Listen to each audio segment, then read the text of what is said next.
नमस्कार लक्ष्मी रोसई घर को आपण समस्त को स्वागत।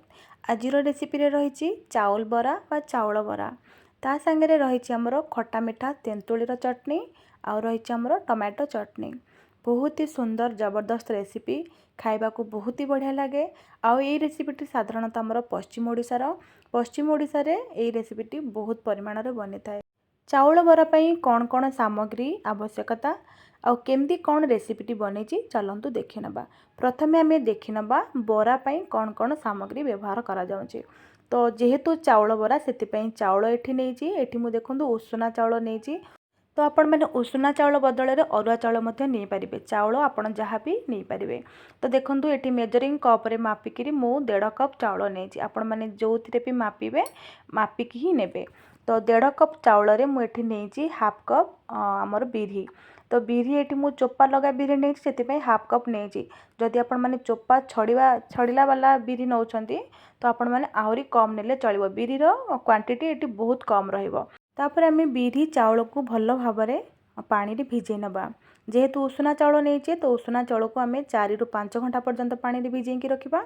आउ हमर जो रहिला बिरी डाली तो बिरी को आमे 2 घंटा पर्यंत भिजैले भी बहुत आराम से भिजी जीवो। तो भिजी गला परे आमे कोन करबा ताको आमे एबे बाटी नबा। तो भल भाव में पूरा स्मूथ करके बाटी नेबे। प्रथमे आमे बिरी को बाटी नबा, तापर आमे चाउल को बाटिबा। बिरी बहुत कम समय रे बाटी हे जिवो, किंतु चाउल पई टिके टाइम लागबो। उषुना चाउल को बाटिया पई टिके टाइम लागि थाए। तो एका संगे केबे भी बाटिबे नाही। तो प्रथमे आमे बिरी को बाटी नेले, तापर एठी उषुना चाउल को बाटी नबा। बाटिला बेले आपण माने ध्यान रखिबे कि हमर जो बिरी चाउलर बटाटा आमे बाटुचे सेतिरे पानी रो भाग बहुत कम रहिबो। जदि आमे पानी अधिका देई बाटी दोचे तो हमर बरा गुड़ाक भल भाव में बनिबो नाही। तो आपण माने पानी कम देइकरी बिरी चाउल को बाटी नेबे। बाटी सारा पर आम कौन करवा ना बिरी को 5 रु 7 मिनट पर्यंत फेणई नवा। तो बिरी फेणई सारा पर पुणी आम आमर चाउलर बैटर को से बिरी रे देइकरी पुणी आमर 5 रु 7 मिनट पर्यंत आउरी टिके फेणई नवा। तो बिरी चाउल को भल भाव में फेणई सारा पर आमर बैटरटी पूरा स्मूथ हो जिवो। तो ताको आम कौन करवा ना आमर 2 घंटा पर्यंत रेस्ट रे रखी नवा। कहीं 2 घंटा रेस्ट रे रहिला आमर बिरी बहुत बढ़िया आगे फुली जिवो। तो आमर बरा गुड़ाक बहुत नरम बनिबो। 2 घंटा पर्यंत जतले बिरी चाउल आमर रेस्ट रे रखिथिले तो तापर जले आम बिरी चाउल को देखिबा कि आमर बिरीटी बहुत बढ़िया आगे फुली जाइथबो।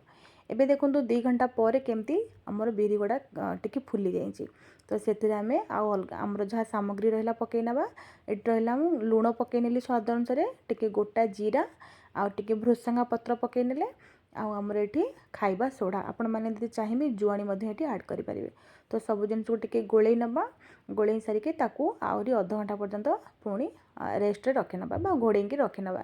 काहेकि सोडा टिके पड़ीची, सोडा टिके फुली जीवा पई हमको टिके वेट करिया को पड़िबो।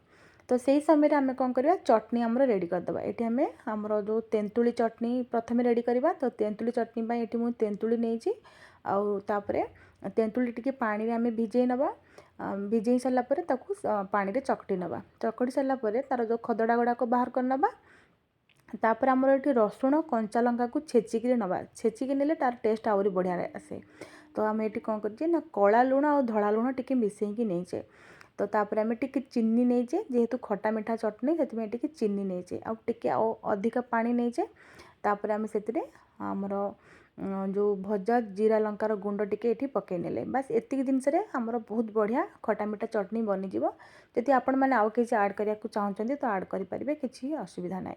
तो एमती थे बनातु बहुत ही बढ़िया लगे आमर इमली चटनी। बर्तमान आमर इमली चटनी बनीगला।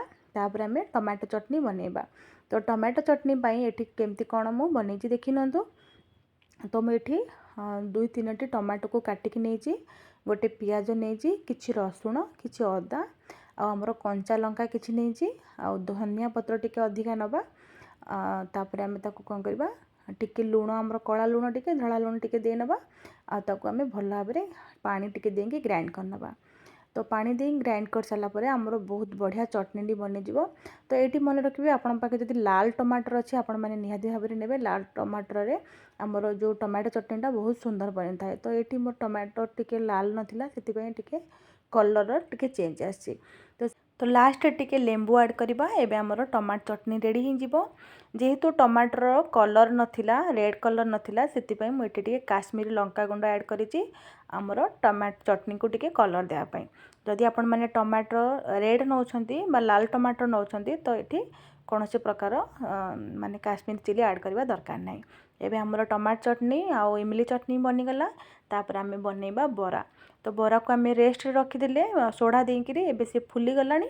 तो ताकू आमे टिके फेंटी नबा। तापर एठी आमे बरा बनेबा। बरा बनेबा पई आमे एठी गोटे कड़ाई रे मु रिफाइन ऑयल नेची।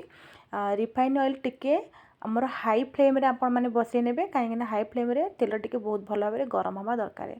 गरम हे साला परे आमे बरा को एमथि छोट छोट करिकरी छाणीबा। आमे प्रथमे कौन करिबा ना तेल को हाई फ्लेम रे रखिबा। तापरे जेतेबेले तेल टिके गरम ही आसीबो आमे बरा पकेई साला परे हमर गैस रो आंच को स्लो मीडियम रे रखि नबा। स्लो मीडियम आंच रे बरा गुडा को छाणले कोन हबो ना ऊपर गुडा को बहुत बढ़िया भागरे कुरकुरिया बनिबो बा क्रिस्पी बनिबो भितरटा टिके नरम बनिबो। तो एमती भाबरे आपण माने बरा गुडा को बनै नेबे। एई जो बराटा खाइबा पे बहुत ही टेस्ट लागे। उषुना चाउल रे बरा बहुत ही बढ़िया लागे। आपण माने गोटे थर निहाती भाबरे बनेबे। आपण माने पूरा वीडियो टिको देखि साला परे निहाती भाबरे गोटे लाइक करिवे आउ शेयर करिवे आपण मानकर सांगसाथी मानक सहित। जदि चैनल रे आपण नुआ अछंती तो सब्सक्राइब करिया को जमारू भी भूलिबे नाही। जदि सब्सक्राइब करूछंती तो पाखरे गोटे बेल आइकन आसीबो। बेल आइकन को आपण माने प्रेस करिवे जा द्वारा नुआ नुआ वीडियो मु जो आपण मानकु सेंड करची तो से आपण पाखरे जाई प्रथमे पहुँचीबो। बहुत लोक मते कहउछंती कि सेमानक पाखरे नोटिफिकेशन पहुँचुनी। तो आपण माने सब्सक्राइब बटन को आउ थरे प्रेस करिवे। तापरे बेल आइकन को मध्य प्रेस करिवे जहा द्वारा आपण मानक पाखकु पूर्व भली पुणी वीडियो सब आराम से जाई परिबो। तो आपण माने ठीक ठाक देखि परिबे। तो एबे देखंदो हमर बरा सब बनी गला। सब जाक बरा को आमे सेम वे रे छाणी नेले। खटा मिठा चटनी संगे एबे हमर बरा मध्य रेडी हो गला। तो आमे कौन करबा बरा गरम थिबा समय रे आमे सेति टिके चाट मसला आउ टिके हमर कळा लूण सेति गोळे दबा जहा द्वारा कि हमर बरा आउ टिके टेस्टी लागिबो। एबे हमर प्रस्तुत हे गला पश्चिम ओडिसा रो एक फेमस रेसिपी चावल बरा। तो आपण माने निहाती भाबरे एही रेसिपी को ट्राई करिवे। आउ जदी ट्राई करछंती तो आपण मानकर अनुभूति कमेंट सेक्शन रे जाई जणेबे। आजिर रेसिपी को एट रखिबा। पुणी देखा नुआ एक वीडियो रे। से पर्यंत पाई रहिली नमस्कार।